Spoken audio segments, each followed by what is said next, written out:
Selamat siang, Mbak. Iya, selamat siang. Bagaimana kabarnya Mbak hari ini? Alhamdulillah baik. Alhamdulillah.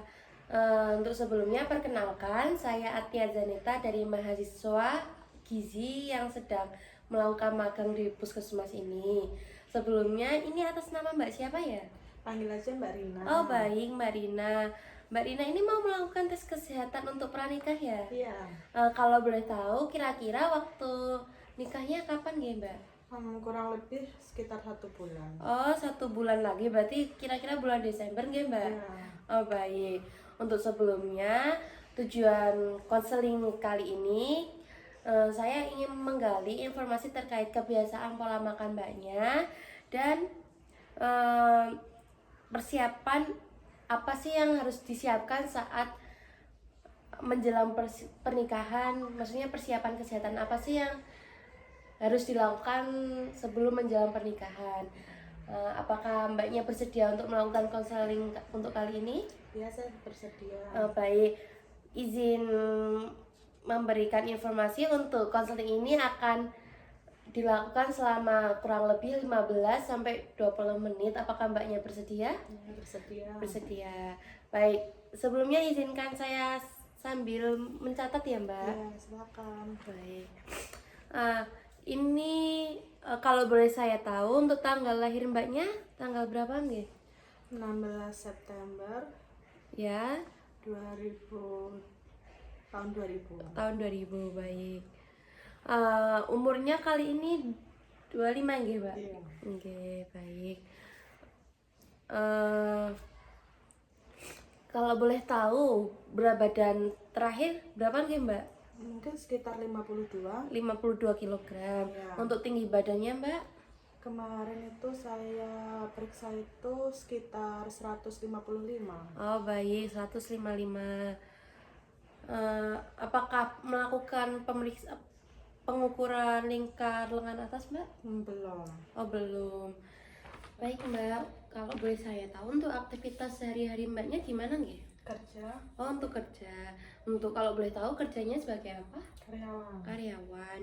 Itu kerjanya dari jam berapa, Mbak? Jam 8 pagi sampai jam 4 sore. Oh, jam 8 pagi sampai jam 4 sore. Eh, Kerjanya dari hari apa, Mbak? Senin sampai Jumat. Oh, Senin sampai Jumat, baik. Kalau boleh saya tahu, habis pulang dari kerja Mbaknya ngapain? Biasanya bersih-bersih rumah tapi yang nggak berat-berat juga. Oh, gitu. Kan Mbaknya tadi kan kerja dari hari Senin sampai Jumat kan, Mbak? Ya. Kalau boleh tahu di hari Sabtu sama Minggunya Mbaknya ngapain? Oh, pas weekend ya? Iya.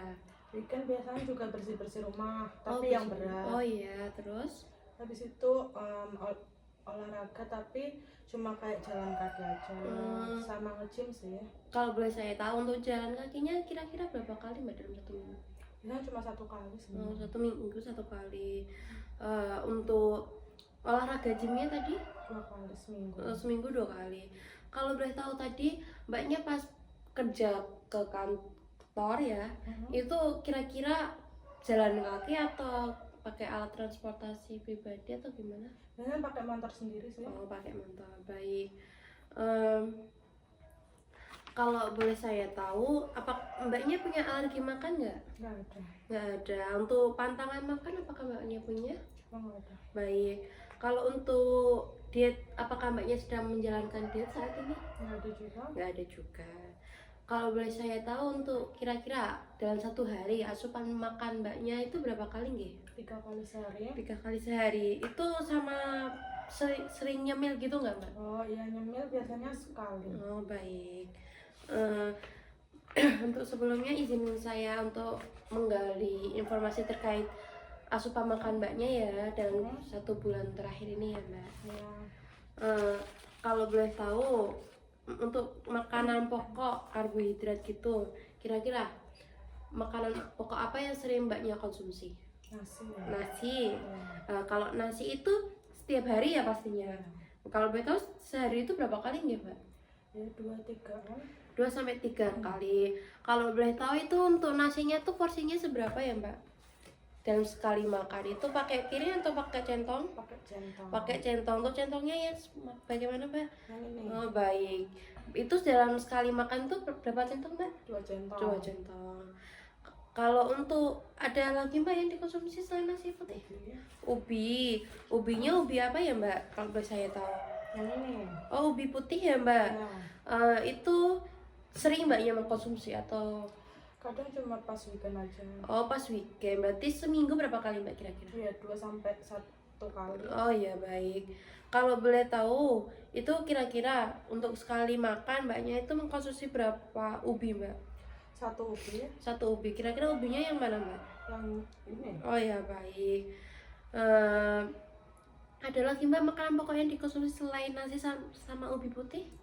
Oh udah baik. Kalau boleh tahu untuk lauk hewaninya, itu yang sering dikonsumsi sama mbaknya apa kira-kira? Telur. Telur. Kalau dalam sekali itu sering atau jarang atau kadang? Kalau seminggu itu sering. Oh seminggu sering. Itu bisa sampai 3 sampai 4. Oh iya baik. Kalau boleh tahu itu telurnya diolahnya bagaimana mbak? Ya, kadang direbus, kadang digoreng, kalau nggak dicampur mie. Oh baik. Itu sekali makan itu berapa butir mbak? Cuma 1. Satu butir baik. Ada lagi mbak selain telur? Ayam. Baik mbak. Kalau untuk daging ayam biasanya mbaknya mengkonsumsi berapa dalam sering atau gimana mbak? Seminggu bisa 1 sampai 2 kali. Oh seminggu bisa 1 sampai 2 kali baik. Itu biasanya kalau dalam sekali konsumsi itu seberapa ya mbak? Bagian apa mbak bisa dilihat? Ini. Oh bagian ini. Ya. Baik. Kalau dalam sekali makan biasanya berapa potong mbak? 1 potong. 1 potong baik. Ada lagi mbak yang dikonsumsi selain daging ayam dan telur? Daging sapi. Oh daging sapi baik. Itu sering atau jarang atau? Biasanya itu per bulan itu bisa 2 sampai 3 kali. Oh per bulan 2 sampai 3 kali baik. Itu dalam sekali makan itu berapa potong mbak biasanya? Itu biasanya maaf untuk daging sapi biasanya diolah Direndam. bagaimana mbak? Direndam Iya. baik. Oh ini kalau direndam itu seberapa potong mbak? Ini yang kecil. Oh ini dalam sekali makan berapa potong mbak? Ya, bisa sampai 3 potong. Oh baik. Ada lagi mbak yang dikonsumsi selain itu? Udah. Sudah. Untuk lauk nabatinya biasanya mbaknya mengkonsumsi apa aja? Paling sering tuh tahu tempe. Oh tahu tempe itu biasanya diolahnya bagaimana gitu mbak? Dibacem kalau nggak digoreng. Oh baik. Itu tahu tempenya sering dikonsumsi atau jarang? Sering banget, biasanya seminggu itu bisa 4 sampai 5 kali. Oh baik 4 sampai 5 kali. Kalau boleh saya tahu itu kalau makan tahunya yang bagaimana ya mbak bentukannya?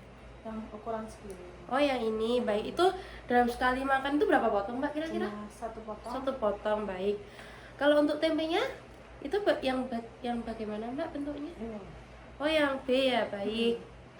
Kalau boleh saya tahu itu dalam sekali makan berapa potong ya mbak Cuma tempenya? 1 potong juga. Cuma 1 potong. Baik, ada lagi mbak lauk nabati yang dikonsumsi seperti kacang-kacangan gitu? Udah. Baik mbak, kalau saya boleh tahu, biasanya mbaknya mau konsumsi sayuran apa aja? Sayur bening. Sayur bening. Itu setiap hari atau bagaimana nih mbak? Biasanya itu per minggu 2 sampai 3 kali. Oh 2 sampai 3 kali. Kalau boleh saya tahu itu mbaknya ngambilnya pakai sendok sayur atau sendok makan? Sendok sayur sih. Oh sendok sayur. Berapa sendok sayur mbak dalam sekali konsumsi? Kayaknya 3 sampai 4 kan. 3 sampai 4. Ada lagi mbak yang dikonsumsi selain bening bayam? Tumis kangkung. Tumis kangkung.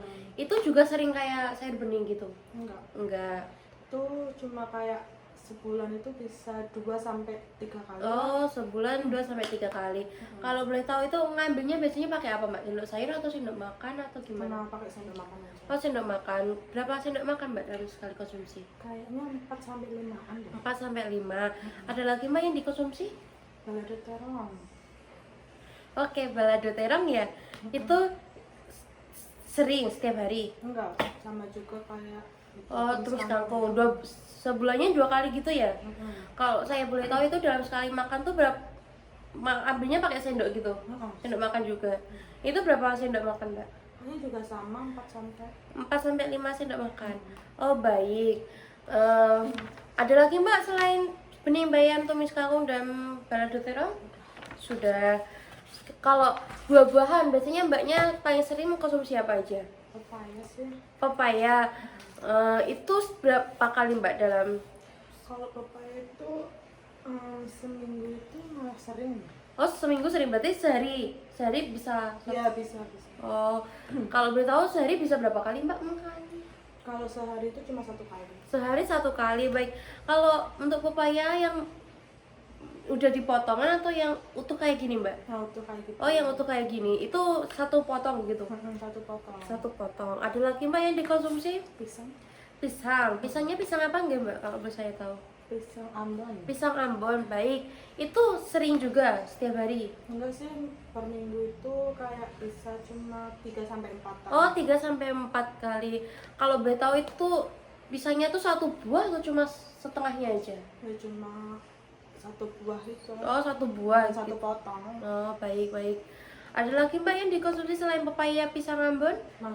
Mangga. Kalau boleh saya tahu mangga apa enggak mbak? Indramayu atau harum manis? Oh itu yang harum manis. Oh harum manis, baik. Itu berapa buah mbak? 1 buah? 1 buah, baik. Itu setiap hari atau bagaimana nggih mbak?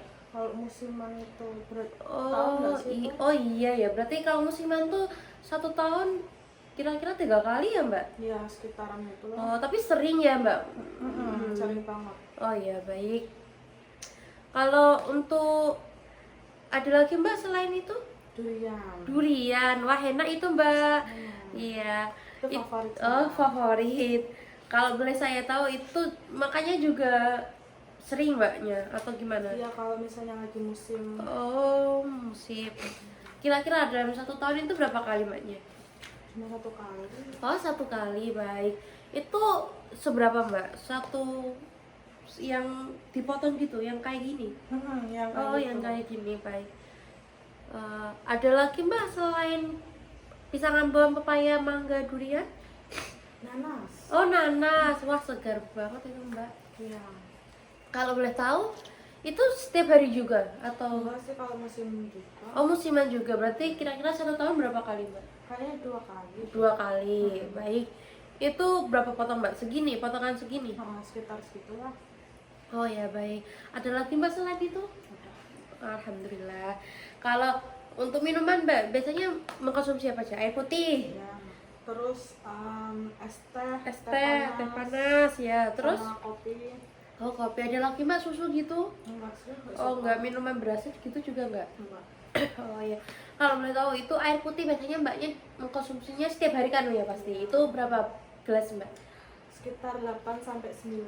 Wah, 8-9 Itu kan gelas. bagus kan? Iya, bagus sekali. Kalau boleh tahu itu gelasnya yang seperti apa, Mbak? Nah, yang kayak gini. Oh, yang kayak gini, baik.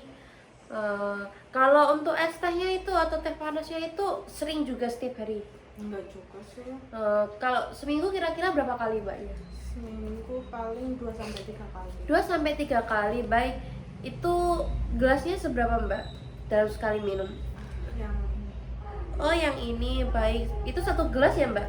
cuma 1 gelas. Cuma 1 gelas saja.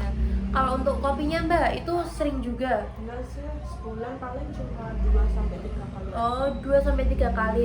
Kalau boleh tahu itu dalam sekali minum itu yang mana mbak gelasnya mbak?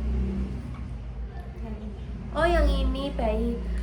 Itu sekali minum 1 gelas atau bagaimana? Cuma 1 1 gelas saja. Ada lagi mbak selain itu? Udah ya? Oke. Baik mbak, sekarang masuk di cemilannya. Kalau biasanya mbak tuh sering nyemil apa? Gorengan tuh kayak bakwan tuh. Oh bakwan, terus apa lagi mbak selain bakwan? Terus pisang goreng. Pisang goreng, Terus keripik. keripik singkong. Keripiknya apa? Kentang atau singkong? Singkong sih. Oh singkong. Terus apa lagi mbak?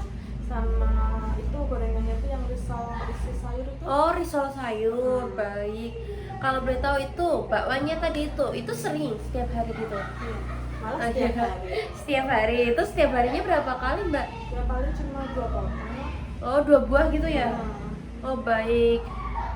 Kalau untuk pisang gorengnya itu berapa kali mbak? nah itu Sering juga? enggak sih. Paling ya per minggu itu per bulan itu 2 kali. Oh per bulan 2 kali, baik. Itu 2 buah juga? Iya. 2 buah juga, baik. Kalau untuk pisang apa risol sayurnya tadi Mbak itu Itu juga sama, itu sebulan bisa 2 kali. sebulan 2 kali, baik. Itu 2 buah juga atau 1 buah? 2 buah. 2 buah. Baik. Kalau keripik singkong itu biasanya Mbaknya mengkonsumsinya sering setiap hari. Setiap hari. Baik. Kalau boleh tahu itu dalam sekali makan berapa genggam Mbak? Kan ambilnya genggam gitu kan? Paling sekitar 2 atau 3-an lah. 2 sampai 3 genggam. Baik, ada lagi Mbak yang dikonsumsi selain itu tadi? Udah cukup. Oh baik, izin untuk mereview ulang ya Mbak. Untuk makanan pokoknya biasanya Mbaknya mengkonsumsi nasi 2 centong itu sehari 2 sampai 3 kali. Ubi putih itu dikukus ya tadi. Itu satu buah kan tadi. Itu dalam seminggu sekali. Untuk lauk hewaninya tadi ada telur, sapi sama daging ayam. Daging ayamnya itu seminggu 1 sampai 2 kali 1 potong. Terus untuk telurnya itu tadi ada yang digoreng, direbus sama dicampur ke mie. Itu seminggu 3 sampai 4 kali itu 1 butir. Untuk daging sapinya tadi diolahnya direndang ya Mbak? Iya. Itu dalam sekali makan tuh 2 sampai 3 potong dalam 1 bulan 2 sampai 3 kali. Iya. Untuk lauk nabatinya itu ada tahu sama tempe. Itu pengolahannya tadi tuh digoreng sama dibacem. Itu dalam sekali makan itu 1 potong semua kan? Iya. Betul. Untuk makannya tuh seminggu 4 sampai 5 kali. Untuk sayurannya tadi ada sayur bening bayam, tumis kangkung sama balado terong. Untuk balado terongnya tadi dalam sekali makan 4 sampai 5 sendok makan itu 1 bulan 2 kali. Untuk tumis kangkungnya 4 sampai 5 sendok makan itu 1 bulan 2 kali. Sedangkan untuk bening bayamnya tadi 3 sampai 4 sendok sayur itu seminggu 2 sampai 3 kali. Untuk buahnya tadi ada pisang ambon. Pisang ambonnya itu tadi dalam sekali makan tuh 1 buah seminggu 3 sampai 4 kali. Untuk pepayanya setiap hari itu 1 buah, 1 potong ya maaf ya. Untuk mangganya tadi tahunan ya, setahun 3 kali 1 buah. Untuk durian tadi juga 1 tahun 1 kali itu 1 juring. Untuk nanasnya tadi 1 tahun 2 kali 1 potong. Untuk minumannya tadi ada air putih itu 8 sampai 9 gelas per hari. Untuk teh panas dan es tehnya tadi 1 gelas seminggu 2 sampai 3 kali. Untuk kopinya 1 gelas dalam sebulan 2 kali. Untuk camilannya tadi Mbaknya mengkonsumsi gorengan bakwan, pisang goreng, sama risol sayur. Untuk bakwannya tadi setiap hari 2 buah. Untuk pisang gorengnya tadi 1 bulan 2 kali 2 buah. Untuk risol sayurnya tadi sebulan 2 kali 2 buah. Dan keripik singkongnya tadi setiap hari 2 genggam. Ada lagi Mbak yang terlewat atau tidak saya sebutkan? Sudah cukup. Baik Mbak Rina, dari hasil riwayat asupan pola makan Mbak Rina bisa dilihat kalau makanan pokok Mbak Rina kurang bervariasi. Mungkin bisa ditambah seperti kentang atau jagung gitu bisa. Terus sayurannya Mbak Rina juga masih kurang bervariasi. Terus Mbak Rina sering mengkonsumsi makanan yang diolah dengan cara yang digoreng. Nah, sayuran itu kan penting kan Mbak buat kesehatan. Jadi kalau kurang mengkonsumsi sayuran itu nanti bisa mempengaruhi pada kesehatan Mbak Rina. Nanti bisa anemia. Terus konsumsi makanan yang tinggi lemak itu juga nanti bisa mempengaruhi pada berat badannya Mbak Rina juga. Kalau sebelum menikah itu toh Mbak, status gizi yang optimal itu penting untuk persiapan kehamilan. Karena kalau misalnya Mbak Rina sebelum hamil itu terdeteksi anemia, nanti bisa mempengaruhi berat badan bayi lahir rendah, atau nanti bisa anaknya jadi GTM gitu Mbak, nggak mau makan. Berarti berpengaruh ya? Iya berpengaruh. Jadi makanya gizi sebelum menikah itu harus diperhatikan. Terus menurut Mbak Rina, kira-kira kebiasaan mana yang perlu diperbaiki terlebih dahulu? Mungkin kayak pola makan tadi ya, Iya, yang mungkin minyak-minyak. ya dikurangin. Terus makan asupan tinggi zat besinya juga, sayurannya juga itu mungkin Berarti bisa. kurang apa ya, kurang banyak lagi gitu ya. Iya, baik. Baik Mbak Rina, tadi kan memilih fokus pada pola konsumsi ya. Baik Mbak, ini saya ada leaflet tentang apa saja yang perlu diperhatikan sebelum menikah. Ini bisa Mbaknya baca, pegang. Jadi sebelum menikah tuh ada beberapa hal yang perlu diperhatikan, seperti menjaga kesehatan diri dan pasangan, seperti kesehatan reproduksi, terus penyakit atau gangguan kesehatan reproduksi seperti anemia, kekurangan gizi, infeksi menular seksual. HIV. Iya betul, HIV. Terus sama penyakit tidak menular dan penyakit genetik. Terus mbaknya juga harus harus mengetahui tentang pelayanan kontrasepsi atau KB gitu. Nah, untuk menjaga kesehatan tuh itu biasanya mbaknya bisa melakukan aktivitas fisik yang teratur seperti olahraga. Tadi mbaknya sudah baik, sudah mau olahraga, jalan ya tadi, Iya, jalan sama nge-gym tadi sudah baik itu mbak. Terus jangan lupa makan makanan yang bergizi seimbang tadi, seperti tingkatkan makanan yang mengandung zat besi, sayurnya juga ditingkatkan karena itu dapat mempengaruhi pada status gizi ibunya tadi, status gizi yang mencegah anemia gitu. Terus juga jangan lupa untuk melakukan cek kesehatan rutin sama Itu wajib ya? iya, karena nanti kan bisa melihat gitu loh mbaknya tuh nanti apa sih yang bermasalah pada mbaknya. Terus sama kalau ada keluarga yang merokok atau siapa yang merokok, nanti mbaknya bisa menghindari dulu karena nanti takutnya terpapar, nanti mempengaruhi sama kesehatannya mbaknya juga. Terus hindari nafsa juga, narkotika sama minuman beralkohol. Nah, untuk usia pengantin yang ideal itu jadi jangan terlalu muda dan jangan terlalu tua. Jangan terlalu muda tuh kurang dari 20 dan kalau terlalu tua tuh lebih dari 35 tahun. Itu waktu yang dihindari untuk kehamilan. Terus untuk jarak kehamilan juga jangan kurang dari 2 tahun kalau bisa. Terus nah, kalau ada dampak hamil terlalu muda mbak, itu bisa nanti kesulitan dalam persalinan, terus hipertensi dalam kehamilan, keguguran, pendarahan, dan resiko panggul sempit. Nah, kalau kehamilan pada usia tua nanti bisa resiko hipertensi dalam kehamilan, diabetes mellitus, preeklampsia, bayi berat badan lahir rendah, dan bayi lahir prematur.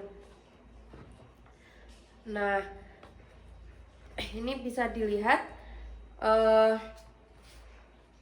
Jadi ini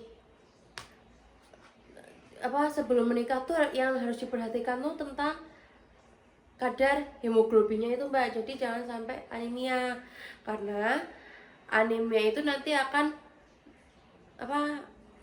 kalau ibunya sudah menderita anemia sebelum hamil, nanti akan memperparah pas waktu kehamilan.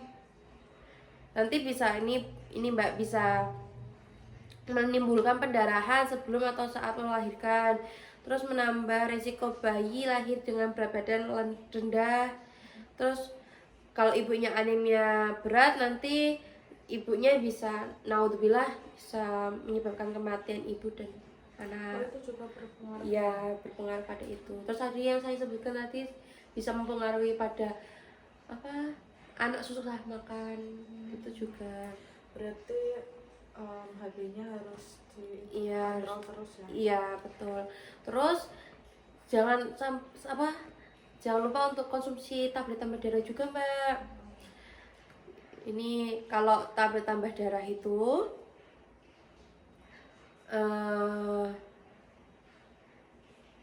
jadi aturan minumnya itu diminum secara teratur sebanyak 1 tablet setiap minggu. Terus saat haid itu dianjurkan minum 1 tablet setiap hari selama 10 hari. Terus untuk ibu hamil itu minum tablet tambah darahnya itu selama 90 hari masa kehamilan dan 42 hari setelah melahirkan. Jadi pas hamil itu mengkonsumsi tablet tambah darah, saat melahirkan juga mengkonsumsi tablet tambah darah. Itu nggak berpengaruh ke janin? Nggak berpengaruh, malah bagus untuk ibu hamil dan janinnya juga. Nah, untuk meningkatkan penyerapan zat besi itu bisa dikonsumsi dengan makanan atau bahan makanan yang mengandung tinggi vitamin C seperti jeruk, buah-buahan kan banyak kan mbak yang mengandung tinggi vitamin C, jeruk, apel, pepaya, mangga, jambu biji. Terus mbaknya juga jangan lupa untuk mengkonsumsi makanan yang tinggi zat besi, maksudnya lauk hewani yang tinggi zat besi seperti telur, daging merah, ikan, unggas. Untuk lauk nabatinya ada kacang-kacangan, tempe, tahu. Untuk sayurannya juga sayuran yang berdaun hijau. Kan tadi kan mbak kan asupan makannya kan sayurannya masih kurang. Terus bagian mbaknya juga sering mengkonsumsi makanan yang diolahnya tuh tinggi lemak. Nah, mungkin saya punya 2 alternatif solusi. Yang pertama, nanti mbaknya mungkin bisa mengurangi makanan yang tinggi lemak yang digoreng-goreng itu seperti dipanggang, kalau enggak direbus, kalau enggak dikukus. Nah, yang kedua, mbaknya bisa mungkin lebih meningkatkan konsumsi sayuran untuk meningkatkan itu juga tadi zat besinya itu juga. Nah, kira-kira dari 2 solusi yang saya berikan tadi, kira-kira solusi mana yang kemungkinan bisa dilakukan sama mbaknya dalam 2 minggu ke depan? Mungkin yang sayuran sih, karena kalau yang berminyak atau digoreng itu atau susah. Kalau enggak dua-duanya langsung mau dicoba? Satu dulu. Ya baik. Jadi mbaknya memilih untuk meningkatkan konsumsi sayuran ya. Yang bervariasi gitu ya. Baik, kita catat kesepakatan ini ya mbak. Apakah mbak bersedia untuk melakukan kesepakatan yang telah kita sepakati tadi? Bersedia. Baik, untuk membantu mbak dalam melakukan pemantauan, mbak bisa melakukan itu tuh mencatat di itu loh mbak, di sticky notes gitu. Biar ingat. Terus kalau enggak bikin food prep gitu. Nah, jadi nanti mbaknya juga bisa itu mbak bikin kayak tabel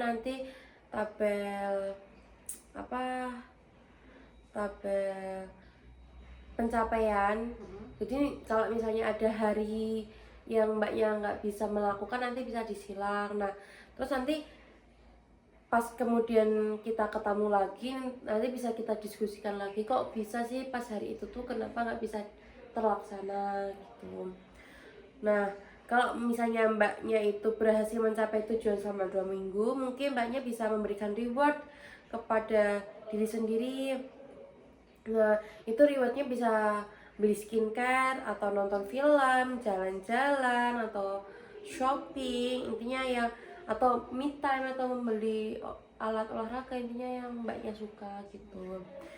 Nah, tujuan ini tuh memberikan reward itu bukan untuk memanjakan diri sendiri mbak, tapi meningkatkan motivasi diri sendiri agar kita tuh mau melakukan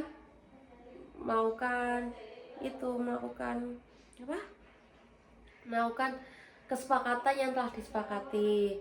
Nah, kira-kira kalau ada reward nih, kira-kira reward apa sih yang bisa diberikan untuk mbaknya gitu?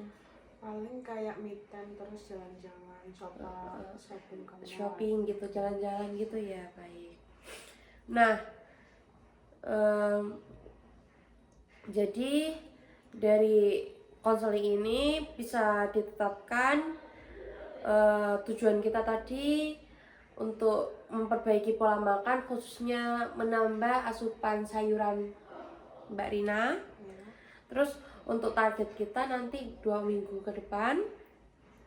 Terus untuk pemantauan dirinya bisa dengan cara dicatat gitu ya Mbak? Gitu.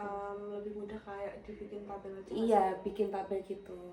Biar nanti kelihatan yang hari apa sih yang nggak bisa, nggak atau bisa. penyebabnya apa gitu. Terus rewardnya juga sudah ditentukan oleh Mbaknya sendiri kan tadi. Baik, sebelumnya apakah ada pertanyaan yang ingin disampaikan atau masih kurang jelas? Kayaknya udah cukup, Mak. Oh baik, jadi 2 minggu lagi kita akan ketemu lagi untuk membahas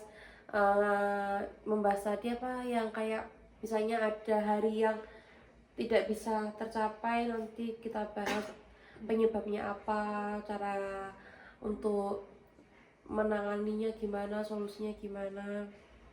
Terus melakukan evaluasi juga, apakah Mbak bersedia untuk menjadwalkan ulang untuk konseling? Itu sekitar kapan ya? 2 minggu lagi Mbak. Di sini juga? Iya. Oh, iya. Apakah Mbak bersedia? Iya. Baik. Sudah tidak ada yang ditanyakan? Cukup. Cukup. Terima kasih banyak Mbak Rina. Semoga persiapan pernikahannya berjalan lancar. Ya, amin. Dan Mbak Rina dan calon suami juga semakin sehat. Jika masih bingung nanti bisa ditanyakan lewat WhatsApp.